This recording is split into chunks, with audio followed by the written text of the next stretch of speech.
Shalom teman-teman. Perkenalkan, nama saya Stanis. Hari ini kita akan merenungkan bacaan Injil dari tanggal 5 Maret 2021. Sebelum kita mulai, marilah kita berdoa. Bapa, Putra, dan Roh Kudus. Amin.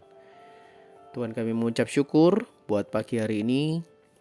Berikan kami hikmat-Mu Tuhan, sehingga apa yang boleh kami pelajari, renungi, kami kunyah hari ini firman-Mu, boleh kami menjadi kekuatan buat kami. Berikan kami sungguh-sungguh hikmat dan pertolongan Roh Kudus, sehingga kami boleh benar-benar mengerti, dan kami boleh Kau kuatkan untuk kami boleh menjadi pelaku firman-Mu. Terima kasih Tuhan. Amin.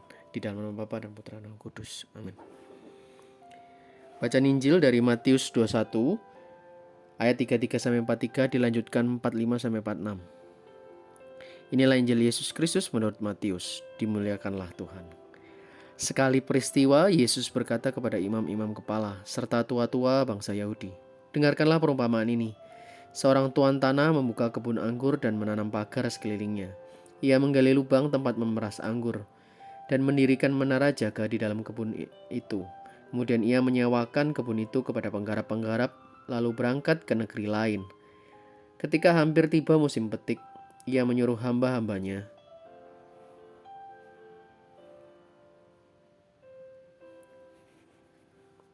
kepada penggarap-penggarap itu untuk menerima hasil yang menjadi bagiannya. Tetapi para penggarap menangkap hamba-hambanya itu, yang seorang mereka pukul, yang lain mereka bunuh, dan yang lain lagi mereka lempari dengan batu. Kemudian tuan itu menyuruh pula hamba-hamba yang lain, lebih banyak daripada yang semula. Tetapi mereka pun diperlakukan sama seperti kawan-kawan mereka. Akhirnya tuan itu menyuruh anaknya kepada mereka. Pikirnya, anakku pasti mereka segani. Tetapi ketika para penggarap melihat anak itu, mereka berkata kepada yang lain, ia adalah ahli waris. Mari kita bunuh dia, supaya warisannya menjadi milik kita. Maka mereka menangkap dia dan melemparkannya keluar kebun anggur itu, lalu membunuhnya. Maka apabila tuan kebun anggur itu datang, apakah yang akan dilakukannya dengan penggarap-penggarap itu? Kata imam-imam kepala dan tua-tua itu kepada Yesus, ia akan membinasakan orang-orang jahat itu, dan kebun anggurnya akan disewakannya kepada penggarap-penggarap lain yang akan menyerahkan hasilnya kepadanya pada waktunya. Kata Yesus kepada mereka, belum pernahkah kamu baca dalam kitab suci, batu yang dibuang oleh tukang-tukang bangunan telah menjadi batu penjuru. Hal itu terjadi dari pihak Tuhan, suatu perbuatan ajaib di mata kita. Sebab itu aku berkata kepadamu, kerajaan Allah akan diambil daripadamu dan akan diberikan kepada suatu bangsa yang akan menghasilkan buah kerajaan itu." Mendengar perumpamaan Yesus itu, imam-imam kepala dan orang-orang Farisi mengerti bahwa merekalah dimaksudkannya. Maka mereka berusaha menangkap dia, tetapi mereka takut kepada orang banyak, karena orang banyak itu menganggap Yesus nabi. Demikianlah Injil Tuhan. Terpujilah Kristus. Teman-teman, pada pagi hari ini kita diajak Yesus untuk merenung, ya kan? Siapa pemilik kebun anggur? Allah Bapa. Siapa anak Tuhan Yesus? Siapa utusan-utusan atau hamba-hambanya? Itu adalah bisa jadi kita. Tapi hari ini kita mau melihat teman-teman bahwa kita adalah sebagai seorang penggarap. Ya, waktu itu dianggap orang-orang Farisi, tapi mungkin bisa jadi penggarap itu adalah kita di masa-masa ini. Sadarkah kita berapa banyak dari kita yang sering menjadi penggarap yang jahat di masa-masa ini? Bagaimana sikap hati kita selama ini, teman-teman? Berapa banyak firman Tuhan yang kita tolak? Kita yang seorang penggarap harusnya diberi kepercayaan oleh Tuhan Yesus, tapi kita nggak bertanggung jawab. Tuhan Yesus menuntut apa, teman-teman? Menuntut sebuah hasil. Hasil di sini bukan pengembalian materi ya, teman-teman ya. Tapi sadar nggak kita bahwa semua yang kita miliki di dunia ini adalah buah kasih karunia dari Tuhan. Nah, Tuhan menuntut hasil. Ya, tidak hanya secara materi, tapi juga jiwa dan roh. Berapa banyak jiwa yang kita juga mau ajak bawa kepada Tuhan. Maka moral story atau message dari bacaan Injil hari ini adalah hendaknya kita menjadi penggarap yang baik. Nah, kita boleh juga merefleksikan hari-hari ini, teman-teman, bagaimana perilaku kita terhadap Yesus, terhadap hamba-hambanya. Ketika kita mendengar firman Tuhan, ketika kita datang pada Yesus, bagaimana sikap hati kita? Setiap hari saja teman-teman, apakah kita datang menyapa Yesus, kemudian kita memberikan apa yang menjadi bagian Yesus? Waktu, perhatian, ya, untuk kita berbicara dengan Yesus. Kalau kita pikir-pikir sebenarnya penggarap dan pemilik kebun anggur yang butuh itu siapa teman-teman?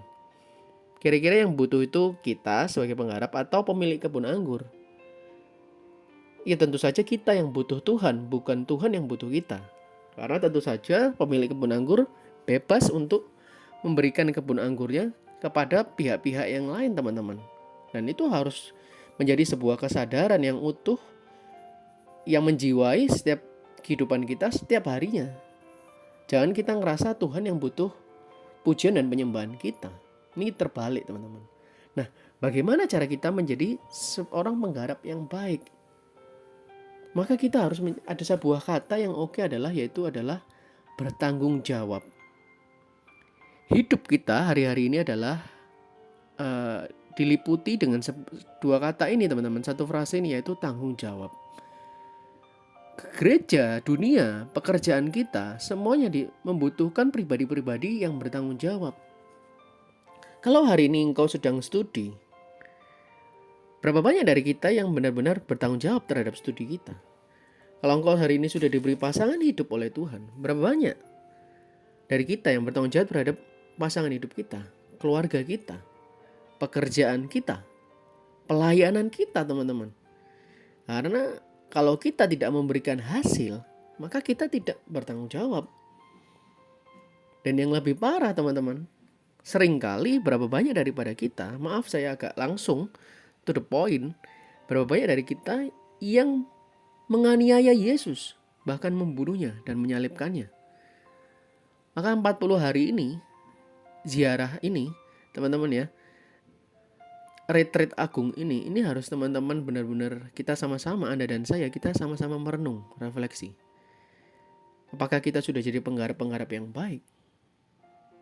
Ataukah selama ini kita terus menyiksa dan bahkan menyalibkan Yesus berkali-kali dengan dosa, dengan kebiasaan buruk kita, dengan perkataan kita, dengan setiap pelanggaran-pelanggaran yang membuat Yesus kecewa, sehingga kebun anggur yang harusnya memiliki hasil yang baik, kita tidak pernah menyetorkan hasil itu sebagai dupa yang harum di bawah kaki Tuhan Yesus.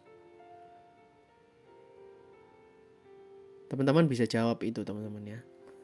Buat setiap kita yang kita merasa, Bro Stan, saya sudah hebat, saya sudah oke di hadapan Tuhan, saya sudah hidup benar. Maka saya mau undang teman-teman tidak hanya menjadi penggarap, tapi teman-teman naik level menjadi seorang hamba. Kalau teman-teman merasa hidup saya sudah benar, saya sudah berkomunitas, berdoa, melayani, ya, membaca firman, maka saya tantang untuk teman-teman naik level lagi menjadi seorang hamba. Siapkah kita berkorban ketika kita diutus ke sebuah tempat yang lain? Kita menghadapi penggarap.